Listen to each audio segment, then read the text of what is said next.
Hello everybody, welcome back.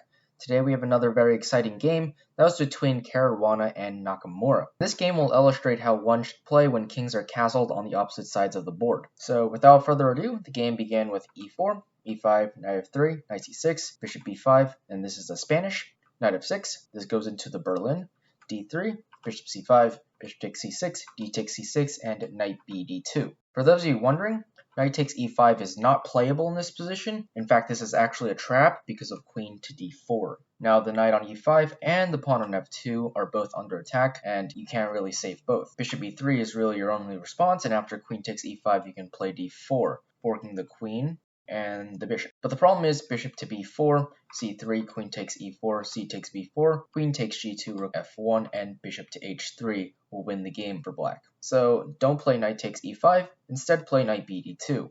Castles queen e2. Now white is actually threatening to play knight takes e5 because queen d4 no longer works due to knight dc4 because the pawn on f2 is defended by the queen now. After queen e2, rook to e8 was played defending the e5 pawn, knight to c4 was played adding more pressure onto e5, knight to d7, bishop d2, bishop d6, and queenside castles.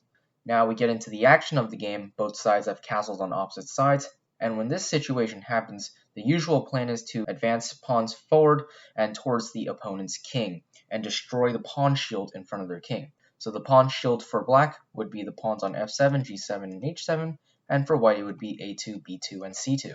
And when you advance pawns onto the opponent's king's pawn shield, that is normally called a pawn storm. So now Nakamura plays the move b5, starting his pawn storm first, and knight to e3 was played, a5, knight f5, a4, and bishop to g5. Very interesting move that provokes the move f6.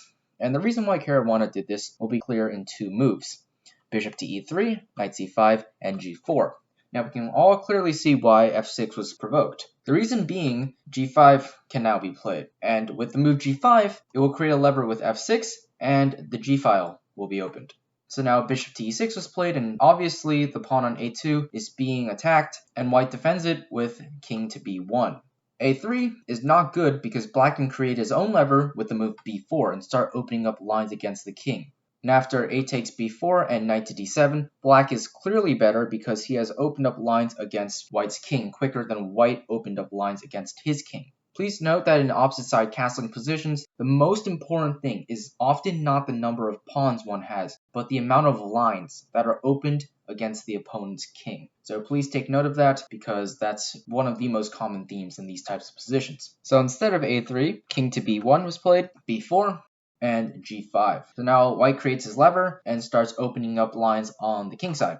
b3 and rook h g1. This is a great move because, like I said before, pawns are often less important than open lines when both sides are castled on opposite sides. Obviously, if you try to save the pawn, you're allowing black to open up lines, and now black has an a-file to play with, so therefore he has the advantage. So instead, Caruana decides to play rook hg1, placing the rook along the strong g-file, sacrificing one of his pawns to keep lines closed.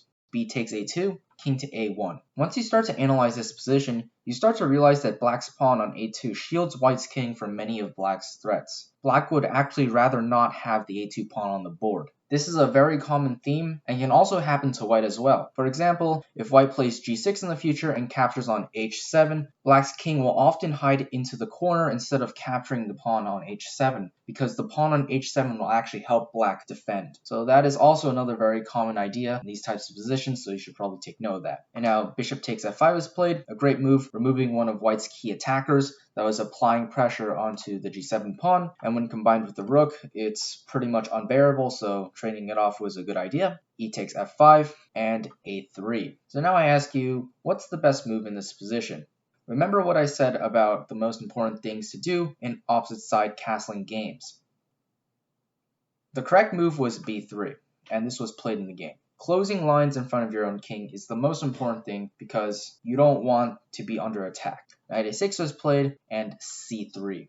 And now after this move, white has the advantage, because now it becomes very difficult for black to come up with a plan and organize an attack. What c3 did was cover the square b4, and now black doesn't have nasty threats like bishop b4 and bishop c3 himself. So now after c3, black's position becomes very difficult because there's no clear attacking plan. Meanwhile, in white's position, he has a rook on g1, he's ready to open the g-file, and will have a very easy time attacking. So bishop f8 was played, and knight to d2. Another great move by Caruana, where he intends to move the knight to e4, where he'll apply pressure onto the f6 pawn, and force the g-file to be opened.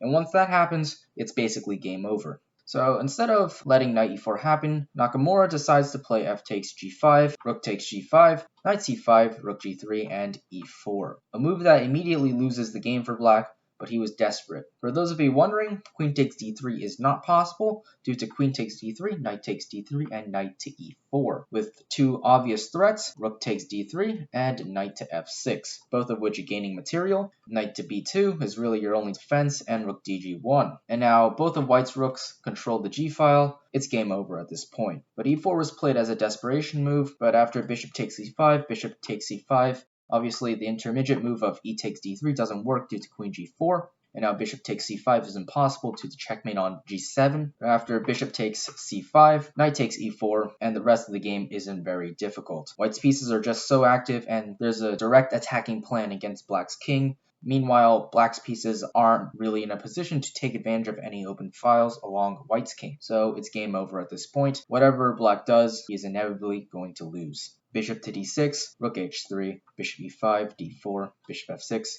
rook g1. White now controls both the h-file and the g-file. Rook to b8, king takes a2, capturing the pawn and defending b3, bishop h4, rook g4, queen d5, and c4. Next move, white will pick up the bishop on h4 and be a piece up. So in this position, black resigned. Black didn't have to blunder his bishop, but the position was lost anyway because white's pieces are just so active. I hope you learned something from today's instructive game, and as always, thanks for watching, and I'll catch you all next time. Goodbye.